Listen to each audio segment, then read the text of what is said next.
Hi Sagittarius, this is your March 2023 reading. So the beginning of the month saw you in a really advantageous position. The Two of Wands speaks to dominion and strength and courage. It's a Mars and Aries energy, so we know that this is quite powerful, brave and courageous. Up until around the 7th, 8th, 9th of the month at least, you were deliberating. You were deciding for some where you were going to lay down roots, what you were going to do next, how you were going to make your money, what your next venture was going to be. On the 7th and 8th, 9th of the month, we had an energy of significant change and shifts. There was the Virgo full moon, followed by Saturn moving into Pisces a couple hours after that. I believe that was the 7th, if not the 8th, but really any time around then, you felt some sort of a chapter of your life come down, like close down subtly, where another chapter of your life seems to have been more awakening and sort of exciting and invigorating for you. So we'll clear up these cards that I pulled by going deeper. The Two of Wands looks like the start of the month just started with you making a decision, what direction you were going to go, should you stay, should you go, what you were going to do next. And I think something about finances may have come up and is continuing to be present for you. The Queen of Coins is coming through for the present moment. Don't get hung up on dates, but necessarily I'm taking this for any time after around the 10th of March, but whenever you see this, this will be a message for the present moment. The Queen of Coins is domesticated energy. It's flourishing, thriving, very fertile. It would talk about soil where so much can grow from it. So you're growing currently. The Queens represent the numeric 3. And 3 is a number of growth, and following the 2, it's like you've taken what you have and made more from it. So you're in a period of growth in your life. Something is really starting to take off for you. But because the Queen of Coins can be so parental or nurturing or like down to earth, grounded and domesticated, I get the sense that some of you are considering where and when you should start to settle, or what, even though something is growing, what should be the next thing that like really takes root and really holds for you. There may be options and opportunities for you to travel, for you to work abroad, for you to put down roots somewhere. And because the Two of Wands represents the options that were coming up at the beginning of the month for you, or the choices, right now it seems like your focus is on more of a like, what is this thing that I want to start growing now? Like there may be something that you're just really focused on birthing, a project, a creation, a dream. Money is coming up in this reading, but it's in a pretty positive light. So we'll clear it up and go further and further. Towards the end of the month and around the time where Venus leaves Aries on the 20th, or am I right to say that on the 20th? Maybe it's around the 19th, 20th, yeah. And the Sun leaves Pisces on the 20th. That's probably what I'm thinking of more. Around the 20th, we do have this Pisces energy with the Knight of Cups. You are for sure reflecting on how far you've come by the end of the month, and it seems overall really positive. Pisces season for you has been significantly growth oriented. It may seem like for some of you, you're getting rewards paid back to you, karmic debts being settled, blessings. The Knight of Cups towards the end of the month encourages you to continue to dream. Even if Pisces season is over, the magic is only just beginning for you. It's also a call to follow your heart. For some of you, you will be dealing with a Capricorn or a Pisces. Now at the bottom of the deck, I have the Two of Cups. Quite typically, it represents a romantic relationship, but we're going to take this as any significant relationship. 5 of Cups beside it. One that you're feeling disappointed and impatient with. One that has been maybe letting you down. A significant person in your life, be it a friend, a lover, a family member. There is a feeling of maybe abandonment, escapism here, wishy-washiness, just a feeling of your like pipe dreams I'm hearing. Look, it's like, we promise you this, we promise we'll be there for you, I promise you the world, and you're just left feeling with the 7 of Coins here, frustrated and slightly let down by a significant person in your life. This is not what's the main focus of the reading as far as I can tell. but maybe it will come up again as we continue to shuffle and pull cards. Let's get into the Two of Wands. Let's talk about your choices. Let's talk about your direction. And this is a powerful way that you started the beginning of March, Sagittarius. You were feeling good, uplifted, upbeat, traveling, seeing different places, expanding your horizons. You weren't being pulled around. You were leading the way, like that true Mars in Aries spirit. I have the Ace of Coins in reverse and the 10 of Wands in reverse. Okay, so with that, we're seeing that you were able to literally take a load off.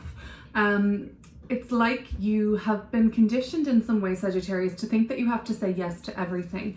And I don't mean in a people-pleasing sense. I mean, like, if an opportunity comes up for you, which is the Ace of Coins upright, it almost seems like because it's an opportunity, you just have to say, yes, I want to do this, without it even being too much of an authentic yes.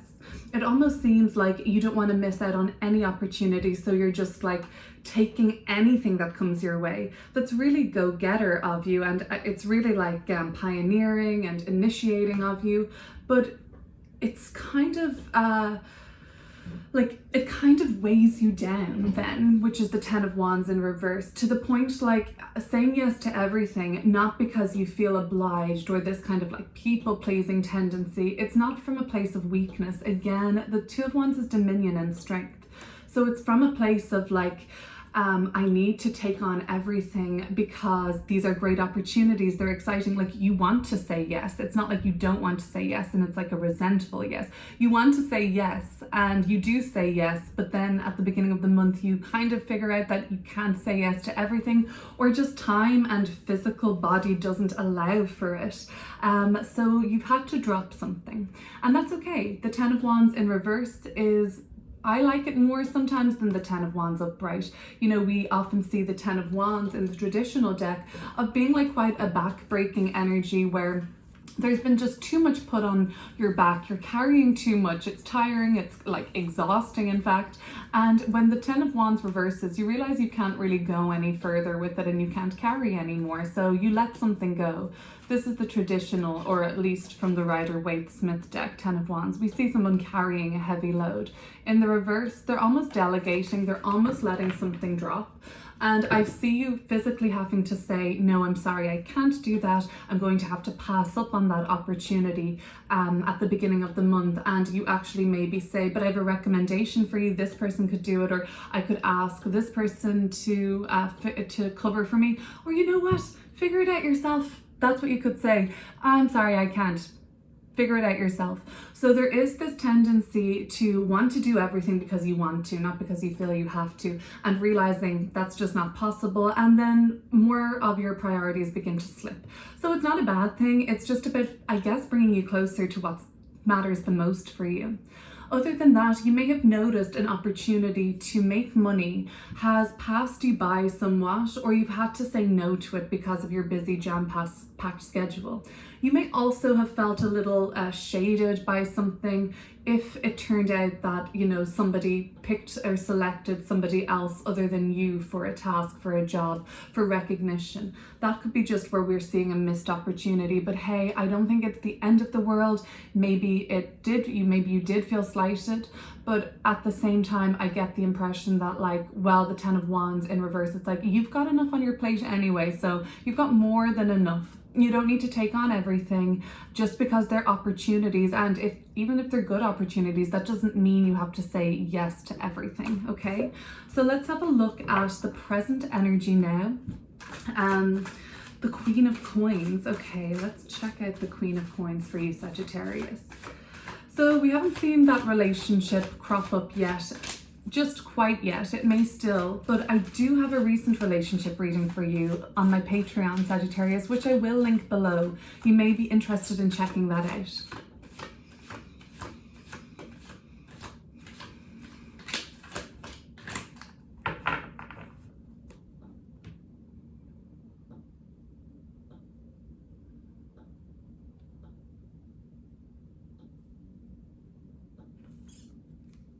So we're looking at this Queen of Coins for the present energy. we have the Three of Swords in reverse and the Eight of Swords. So we're moving swiftly on from the Wands to the Swords. The Wands are about your energy levels. You want to say yes to everything. I'm repeating myself, but there was a sense of depletion and having to say no. Now it may be like you feel, in a sense, like you've let yourself down or you've let others down. So I don't know. The Three of Swords in reverse, again, I prefer it to the Three of Swords upright.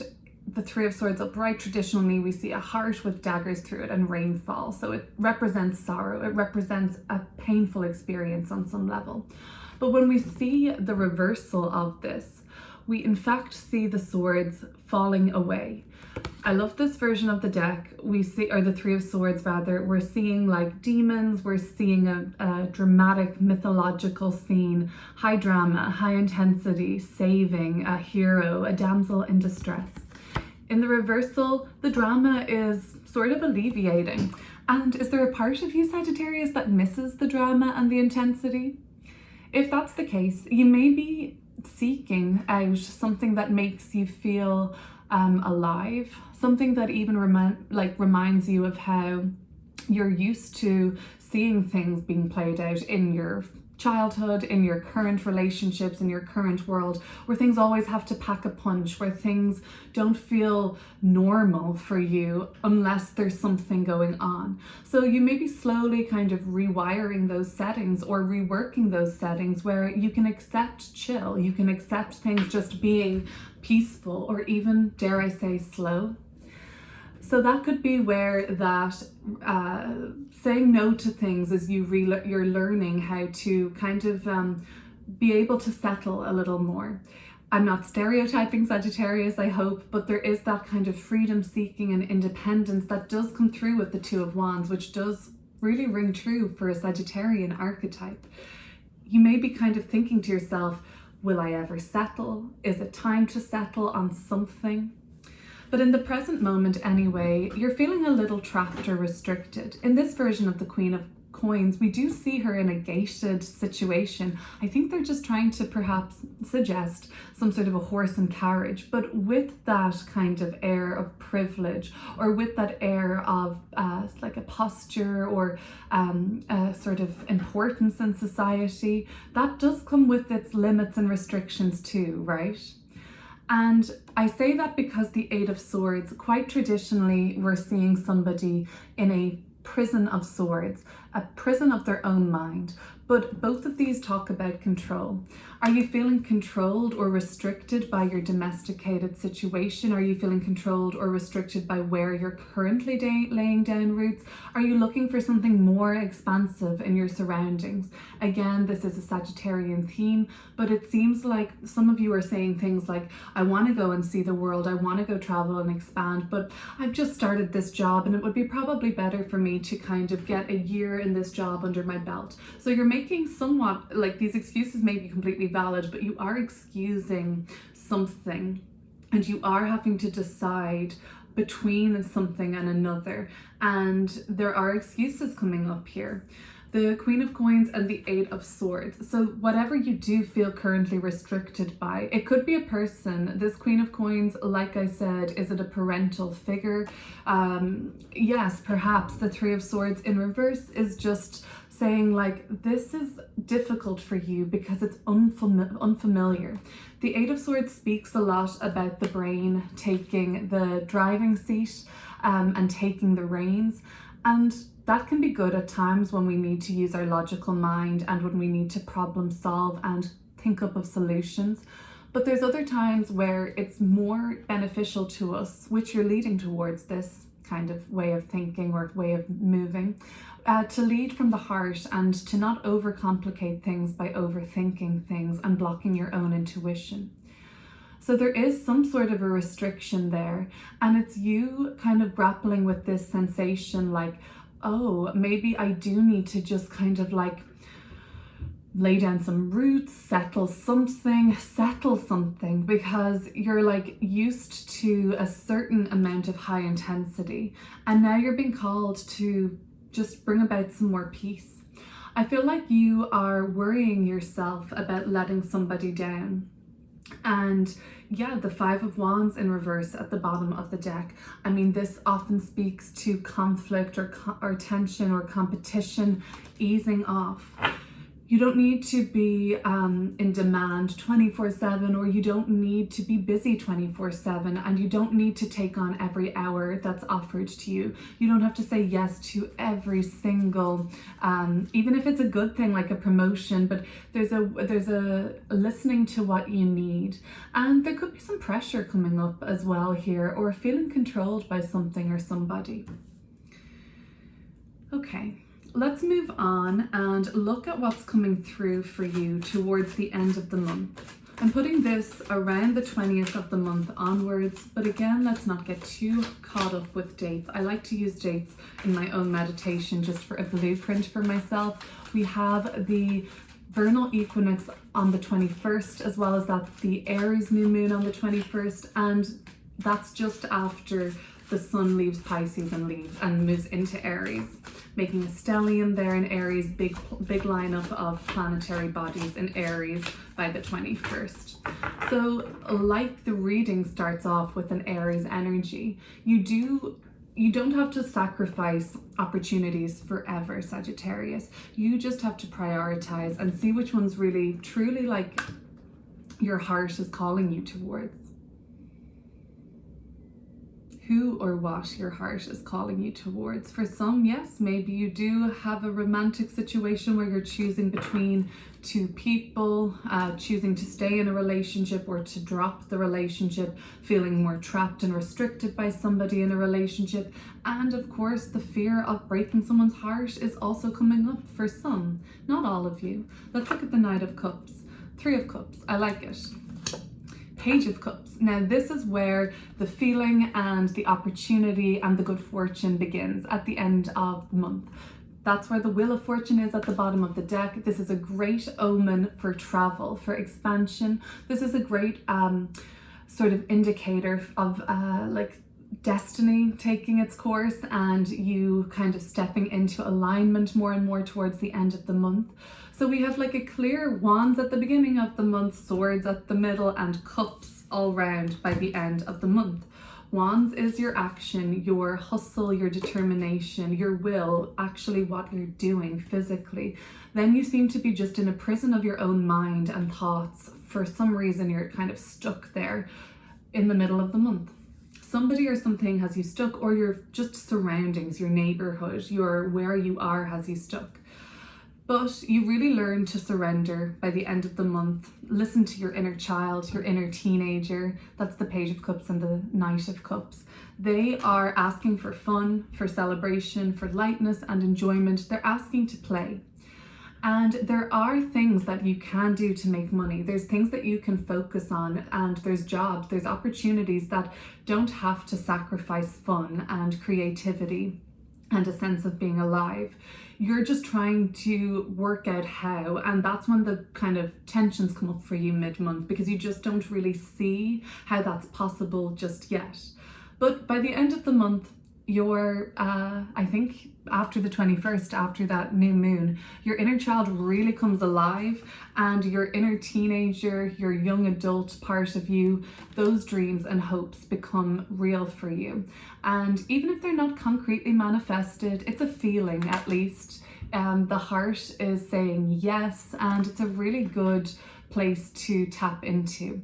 There could be parties, celebration, fun, surprises. The Three of Cups is like a really good time, and the Page of Cups can be old friends coming into this picture, old family members, family reconvening, getting together, bumping into somebody that you remember from the past. But it's all good. It's a real flow, harmonics, music, laughter, joy, bliss and comfort at the end of the month for you, Sagittarius.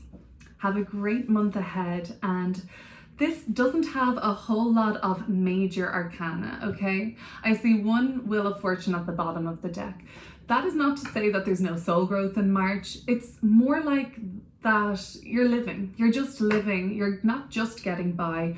Your brain is active, your body is active, your emotions are active. You're feeling like embodied, and like the full spectrum of being alive is coming up. That's not to say that there aren't big lessons or big blessings, but there's a sense of you just riding it out, because what happens next for you on your soul's evolution, at least, is already, in a sense, with the Wheel of Fortune, we speak to destiny and fate. It's written somehow. You're synchronizing. The moon at the bottom of the deck, the hermit at the bottom of the deck, there's the majors, right? They haven't come into your life yet. They're still in the external on some level, okay? And they will appear for you. Maybe it's April, maybe it's May, who knows? But what's happening right now in March is events and circumstances and breakthroughs for you mentally, emotionally, psychologically, and spiritually are all getting you to a place so that on the timeline that you signed up for, you will be ready to synchronize with destiny and meet it. And some of it will be unknown. Some of it will be asking you to rely on the wisdom you gained from this month. But overall, it's meant to be for you. Okay, Sagittarius, consider subscribing if you haven't already. I would really appreciate that. See you soon.